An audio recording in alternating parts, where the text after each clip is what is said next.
Hello and welcome to the Field of Streams, where every week I, your host, Janine McRae, read a short piece of my writing to you so that you don't have to. Sit back, relax, and doze off if you want to, unless you're driving. Do not sleep and drive. That's just a tip. Okay, today's episode. If you know me, which most of you don't, you might be aware of some of the stupid things I do. I don't mean like leave the iron on or drive away with cups of coffee on the roof of my car, although that has happened. I mean things like riding my bicycle for ungodly distances or suffering in freezing temperatures for weeks in the desert camping because I'm too stubborn to go home. And isn't that what puffer jackets are for? I don't think much about this, let's call it a trait of mine. It's just my general vibe, yeah. So imagine my surprise when a dear friend of mine, we'll call her Mary, which is actually her name. Hi, Mary. She casually called me in conversation a masochist. What? Thought I. No, I'm just me. It caught me a little off guard. And then later it sort of got me thinking, am I? Am I really? Is that what people generally think of me? When they hear my latest cycling goal or crazy creative project, do they roll their little eyes and think, well, here the masochist goes again. On your way, idiot. It's jealousy, I tell you. Just jealousy. But in all seriousness, I don't know why I'm so stubborn, and if a part of my personality manifests itself with masochistic tendencies, and the only person who's suffering is me, then it doesn't really matter, does it? Is the only person suffering me? The fact that you have to hear about it, that's a form of suffering, I guess. Anyway, as I attempt to argue in today's piece, masochism is just a mechanism, and to apply it in a creative field, and in a creative way, you sort of need to learn when to back off and when to rush headlong into it. When to suffer for your art and when to step back and recover. Because if I've learned anything from my stupid arbitrary cycling goals, and I will give you some examples of those at the end of this reading, so stick around for that, it's that recovery needs to be part of any endeavour. Make art, take the blows, enjoy a nice piece of cake, though maybe not which cake. And again, I'll explain that after the episode. And then get back out there and make more art after you've recovered. And now, if you need more of a push than that introduction, allow me to read to you a piece of my writing called Signs You Might Be a Masochist. A punch that lands square on your glass-boned cheek. An uppercut that slices your deli meat jaw. Too much ginsu, not enough duck on this menu. Too close, too tight, too roiling in the deep slaughter of a chokehold where face and neck are held in the loving embrace of a stranger's sweaty elbow. Ring that bell and tap the hell out. Lie pitiful and prone as you gaze at the world from your new floor angle. Ego goes down. Mary called me a masochist. Do you think I'm a masochist? There is no hesitation in Andrew's reply. Yeah. Ooh, that stings. Examining the evidence, I guess there is some truth to it. I do regularly put myself through physical and mental trials like some kind of witch in Salem. Long bike rides, weeks in the freezing desert when I could remove myself from misery with the simple turn of a car key, chasing stupid arbitrary goals. Members of the jury, these are just exhibits A, B, and C. The alphabet ain't big enough to submit all my masochistic shenanigans. But I digress. Do I float? Am I under a spell of my own making? Can you bake a natty cake from my urine? Which tests aside, it seems I do have a predilection for enduring self-imposed mental and physical tortures, and that could be viewed as witchcraft. I'll cop to that. Hands up, I have no weapon. But you know what?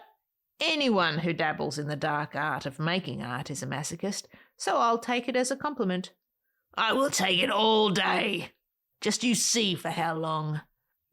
My ego floats like a cork. Pop right back up. Hoik in a bucket and wipe your panicked brow. Square off for round 2. Circle your foe. Move your feet. Bob your head like a pigeon on fry patrol. Connect with a right and swing wild with a left. Now absorb that gut blow like water accepting a stone thrown from shore.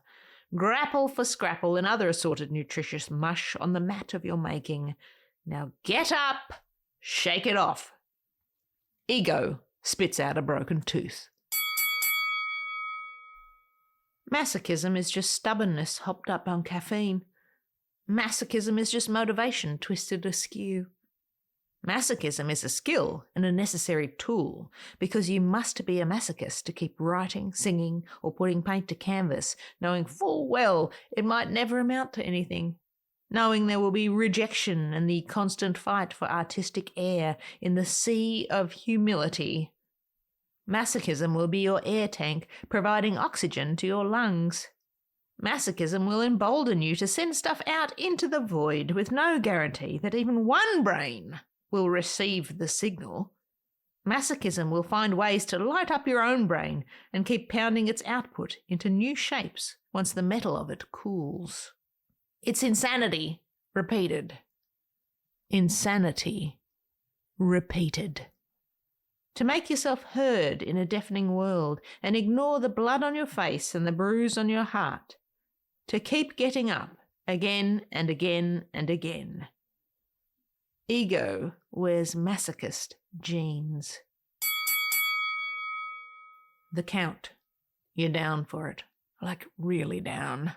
More. It's what the heart wants. Lying in the swampy sweat of your failure, rolling in the ring of your pain. You can't help yourself. But it can't end this way. This cannot be the result. It matters not if someone is in your corner, nor if there is a crowd to witness your daily battles. Your bout is loud, then quiet, violent, then subdued.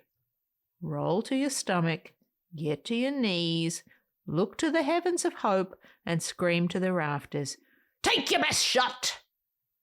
Ego sticks out its chin. Endure all the slings and arrows and outrageous fortunes and all that guff. The masochist gene will allow you to do the do, to gut it out for what might be a long while, for what might be your whole life without landing a punch in return. This is the cost of doing creative business. But also know this, being a creative masochist does not mean you need to suffer for your art, financially, emotionally, mentally, or otherwise. You don't need to come from a place of pain. You just have to know where to place pain so you can keep getting back in the ring. Because you will keep coming back. You won't be able to help yourself. Masochism is a mechanism of survival. It's not a serum concocted in a lab, tested on volunteers, and injected into willing artists' arms upon FDA approval, nor can it be bought at a dollar store. You either run with it or decide it's not for you. Seriously, being a masochist is not for everyone. Like a kitten emerging from a storm drain, mewling to be fed. Pick it up or don't. That's all there is to it. In this ring, you will find that stubborn is a vibe, ego is clunky, uncontrollable, and unregulated, and the only thing guaranteed is pain. But you will recover. So if you want to create. Tap into that masochist DNA, get in the arena, and come out swinging for the knockout. Tranquility base here. The ego has landed. And there you have it, today's episode. And now the 2 follow-ups. Before I read the piece today, I mentioned my Stupid Arbitrary Cycling Goals, or SAGs, as I call them. I've done a lot of stupid things on bikes and written about them. Poor you. I've linked to 2 below, one about riding 810,000 feet in my 50th year of life, and another about a goal I had in 2022 of riding 100 100s. That's 100 100-mile rides in a year. Go check them out. And yes, I am promoting them because that's how you get people to look at your stuff. I will not apologize. The second thing, I mentioned witch cake, that's WITCH cake, at the start of the episode, which was just one of the many weird witch tests they used to enact back in ye olde witch trial days, with the will it float test being the most well-known. But a witch cake was a very specific baked good that could help identify suspected witchy women. And I quote, "In cases of mysterious illness or possession, witch hunters would take a sample of the victim's urine, mix it with rye meal and ashes, and bake it into a cake.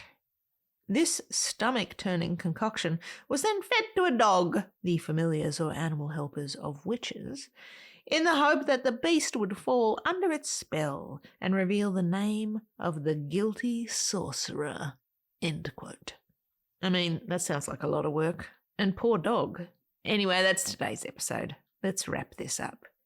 I share these missives as a way of showing my creative process, and by doing that, perhaps inspire creative folk to get out there and make something of their own. Don't like what I've done? Cool. Go make something better. Easy peasy. Now, if you do like it, follow the podcast so that you never miss an episode.